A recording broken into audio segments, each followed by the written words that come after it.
안녕하세요. 여러분, 오늘은 지난 시간에 외부 데이터 가공 사례 두 가지를 제가 미션으로 드렸었고, 그 문항을 다시 한 번 더 온라인 화면으로 풀이를 해드릴 거고요.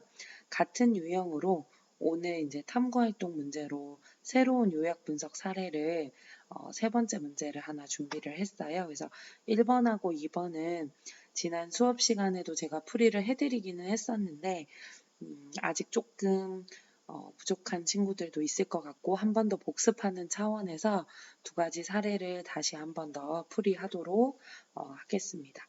자, 먼저 첫 번째가 서울 지하철 2호선 승하차 인원이 가장 많은 지역 5곳의 역의 이름과 승하차 인원을 표시해 주세요 라고 얘기를 했었는데요.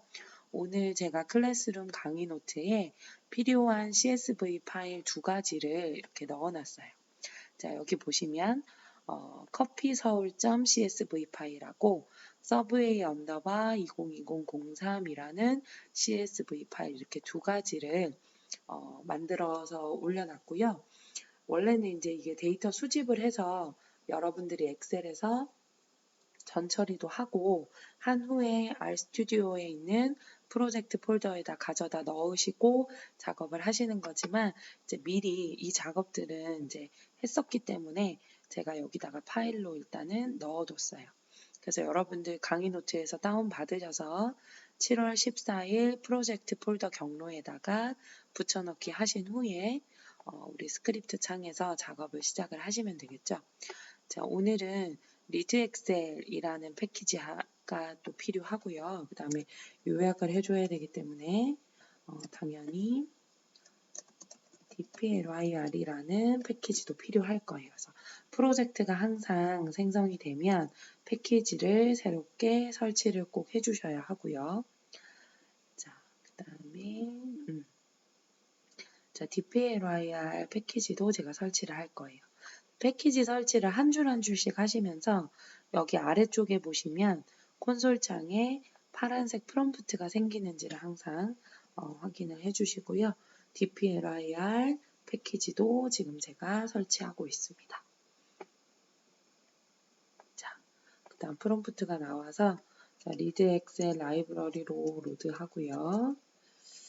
자, 또 dplyr도 로드 작업을 이제 끝냈어요. 자, 끝낸 후에 우선 지하철 승하차 인원 가장 많은 곳을 좀 찾아보기 위해서 데이터 프레임 형태로 이제 자료를 가지고 와서 해당하는 자료에 있는 변수들 그리고 행들을 좀 추출을 해서 작업을 해주시면 좋을 것 같아서 제가 서브웨이라는 변수를 하나 만들고 대입 연산자를 통해서 자, 읽어들여와라, CSV 파일을 읽어와라 라고 하는 명령어를 써줄 거예요. 리드 엑셀에 내장되어 있는 함수를.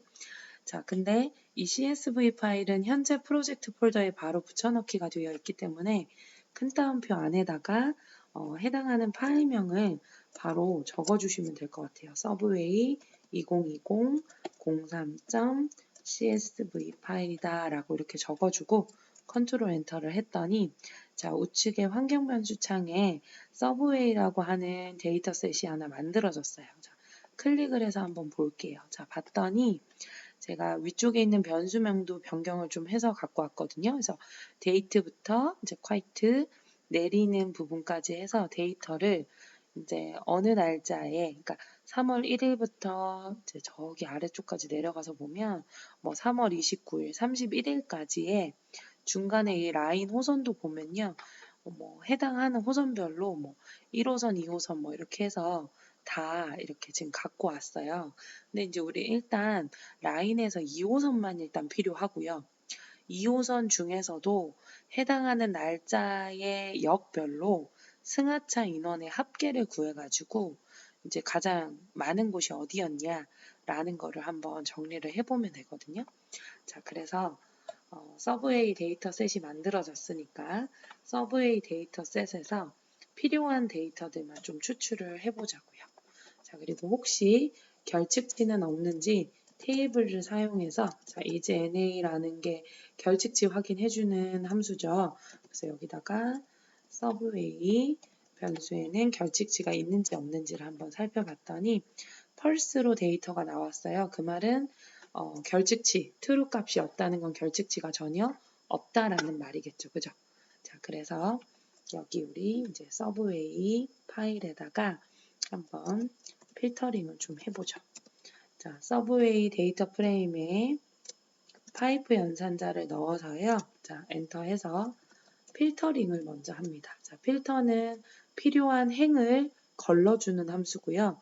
자, 어떤 걸 걸러줄 거냐면 우리 라인이라고 했었던 변수가 있었어요. 서브웨이에 그 변수에 는 비교 연산자로 같습니까? 라는 뜻이죠. 거기에 2호선이라는 글씨와 같습니까? 라고 얘기를 해서 한번 걸러주는 거예요. 자, 파이프 연산자요. 자, 라인이라는 변수요. 자, 우리 서브웨이 가서 보면 라인이라는 변수에는 굉장히 많은 데이터들이 있어요. 1호선도 있고 2호선, 3호선 해서 뭐 9호선, 공항철도까지 굉장히 많은 역, 라인, 지하철 호선이 있을 거예요. 근데 그 지하철 호선 중에서 2호선이라고 적혀져 있는 데이터만 먼저 추출을 하겠다.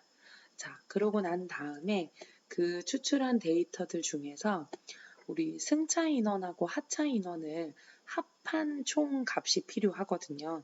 그래서 그 값이 역별로 또 묶여줘야 되는 거기 때문에 자, mutate라는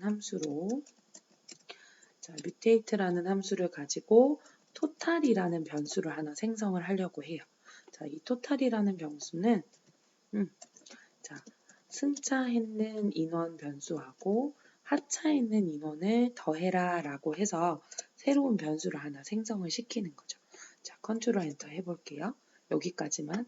자, 여기까지만 컨트롤 엔터 해보고 서브웨이 함수를 한번 열어봤더니 여기는 지금 따로 이렇게 보여지지는 않는 것 같아요. 왜냐하면 우리가 현재 그냥 서브웨이 테이블에다가 가상으로 지금 계속 작업을 하고 있기 때문에 이제 뭐 나중에 여기 이걸 데이터 프레임으로 넣어주게 되면 보여지겠죠. 토탈이라는 변수가.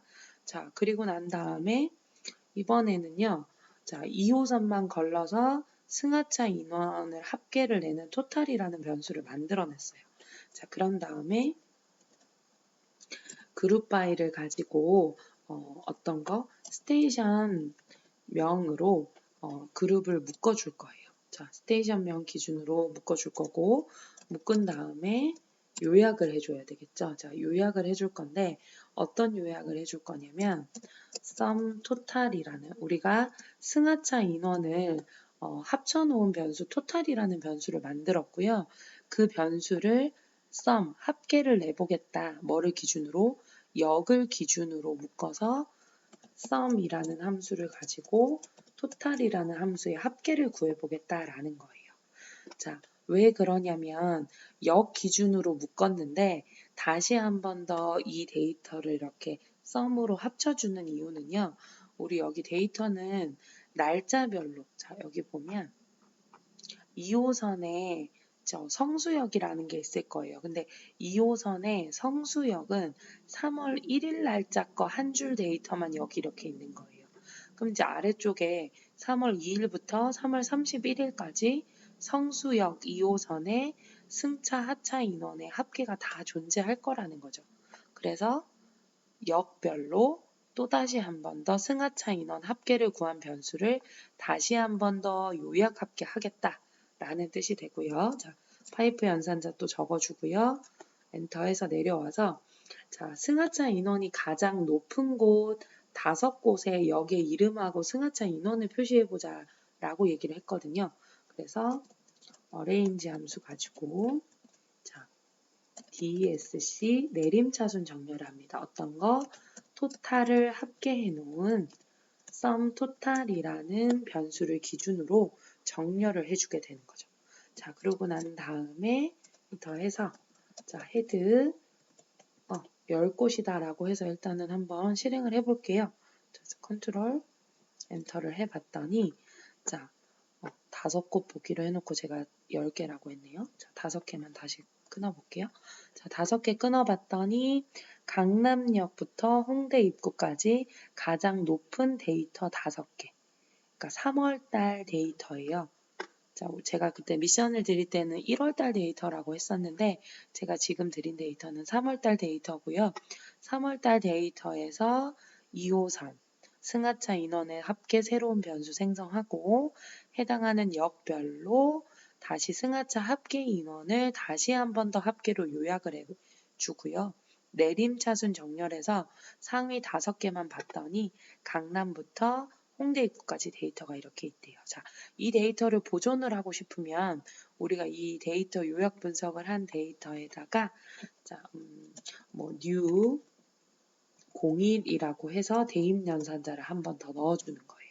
그러고 엔터를 한 후에 여기서 new 01이라고 실행을 한번 해보면 따로 이렇게 실행도 되고요. 우측에 보면 환경 변수에 new라고 해가지고 데이터셋 따로 이렇게 딱 표시되는 거 보이시죠? 자, 요렇게 해서 데이터 정리해서 볼 수 있었어요. 자, 요거 저장할게요, 제가. Q2번으로 일단 저장을 하도록 하겠습니다. 자, 그러면 다음 영상에서는 제가 서울시 커피숍 현황 데이터를 가지고 풀이하는 영상으로 업로드 해드릴게요.